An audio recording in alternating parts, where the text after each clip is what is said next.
आज हम स्टार्ट करते हैं कोऑर्डिनेट बॉन्ड की। कोऑर्डिनेट बॉन्ड क्या होता है? अब तक हमने क्या क्या कवर कर लिया है? हमने आयोनिक बॉन्ड पढ़ा था, कोवलेंट बॉन्ड पढ़ा था, VBT, hybridisation, VSEPR theory, bond parameters में हमने bond length, bond angle, bond energy, इन सब को कवर कर लिया है। आज हम स्टार्ट कर रहे हैं अब कोऑर्डिनेट बॉन्ड। तो क्या होता है coordinate bond? It is a bond in which the shared pair of electron come from one atom is called coordinate bond. क्या बोला मैंने?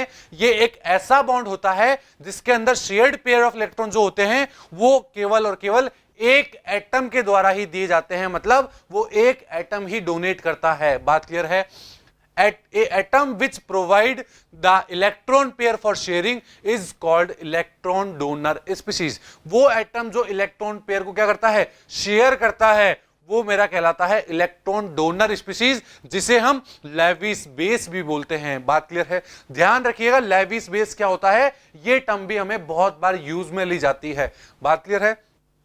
And the other atom which accept electron pair are called electron acceptor species. क्या बोला? और जो electron को accept करता है उसको इलेक्ट्रॉन एक्सेप्टर स्पीशीज बोलते हैं, और उसको लेविस एसिड भी बोला जाता है।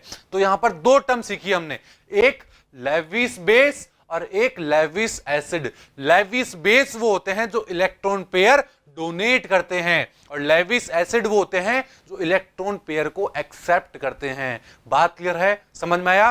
That's why it is called as donor acceptor और डेटिव बॉन्ड। क्या बोला? इसीलिए कोऑर्डिनेट बॉन्ड को डोनर एक्सेप्टर बॉन्ड और डेटिव बॉन्ड भी कहा जाता है। क्या कहा जाता है? डोनर एक्सेप्टर बॉन्ड और डेटिव बॉन्ड भी कहा जाता है। अगर मैं एग्जांपल की बात करता हूं कि कैसे कोऑर्डिनेट बॉन्ड फॉर्म होता है, तो मैं लेता हूं एक NH3 का मॉलिक्यूल।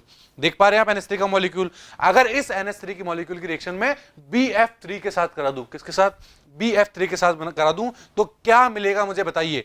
तो देखिए, हमें पता है NH3 में नाइट्रोजन के पास क्या होते हैं? लोन पेयर होते हैं, जिसको वो डोनेट कर सकता है। दैट मींस NH3 क्या हो जाएगा मेरा? NH3 मेरा लेविस बेस हो जाएगा, क्योंकि वो डोनेट कर सकता है। और BF3 में हम जानते हैं कि बोरोन के पास एम्प्टी p ऑर्बिटल होता है, तो वो इलेक्ट्रॉन पेयर एक्सेप्ट कर सकता है, और इलेक्ट्रॉन पेयर अगर एक्सेप्ट कर सकता है तो वो लेविस एसिड हो जाएगा। तो अगर NH3 अपने इलेक्ट्रॉन्स BF3 को दे दे, बोरोन को दे दे, नाइट्रोजन अपने इलेक्ट्रॉन अगर बोरोन को दे देता है, तो एक क्या बन जाएगा बताइए? एक मेरे पास ऐसी स्ट्रक्चर मिल जाएगी। देख रहे हो आप? एक ऐसी स्ट्रक्चर मिल जाएगी जिसे हम अडक्ट भी बोलते हैं। क्या बोलते हैं? जिसे हम अडक्ट भी बोलते हैं। तो क्या हो जाएगा? So here you see that BF3 molecule is electron deficient compound, so it accept electron from NH3 molecule and form a adduct। बात क्लियर है? और ऐसा कुछ स्ट्रक्चर बन जाएगा, ऐसा कुछ मॉलिक्यूल बन जाएगा मेरे पास। बात क्लियर है? तो इसमें जो ये बीच में आप बॉन्ड देख पा रहे हो, इस बॉन्ड को बोलते हैं कोऑर्डिनेट बॉन्ड। क्यों? क्योंकि shared pair of electron nitrogen ने बोरोन को दिए हैं। दैट मींस यहां शेयरिंग नहीं हुई है इलेक्ट्रॉन की, एक एटम ने अपने दोनों इलेक्ट्रॉन दूसरे एटम को साथ क्या कर लिए हैं? शेयरिंग कर ली है। बात क्लियर है? समझ में आया क्या होता है कोऑर्डिनेट बॉन्ड? अब मैं बात करता हूं condition for the formation of coordinate bond. क्या कंडीशन होती है कोऑर्डिनेट बॉन्ड के फॉर्मेशन के लिए? पहली कंडीशन होती है octet of donor atom should be complete and should have at least one lone pair of electron. पहली कंडीशन क्या हुई? उस एटम का सबसे पहले तो ऑक्टेट कंप्लीट होना चाहिए।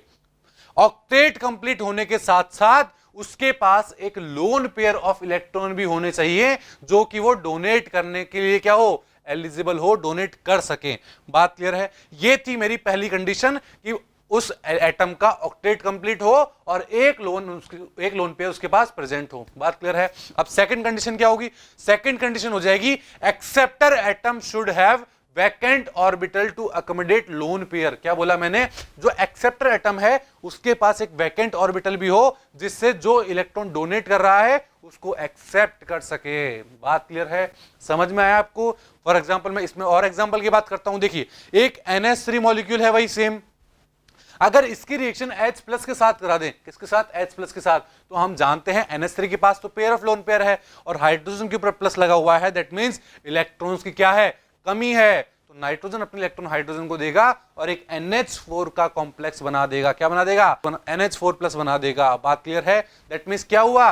NH3 क्या हो गया यहाँ पर, NH3 मेरा लेविस बेस हो गया है और H प्लस क्या हो गया, वो लेविस एसिड हो गया है। इसी तरह मैं एक और एग्जांपल लेता हूं, तो H2O ले लीजिए। H2O में ऑक्सीजन के पास दो दो लोन पेयर होते हैं, तो वो लोन पेयर डोनेट कर सकता है, और डोनेट करेगा अगर मान लो H प्लस है तो H प्लस के साथ रिएक्शन करके क्या कर जाएगा, वो H3O प्लस का फॉर्मेशन कर देगा और एक कोऑर्डिनेट बॉन्ड का फॉर्मेशन कर लेगा।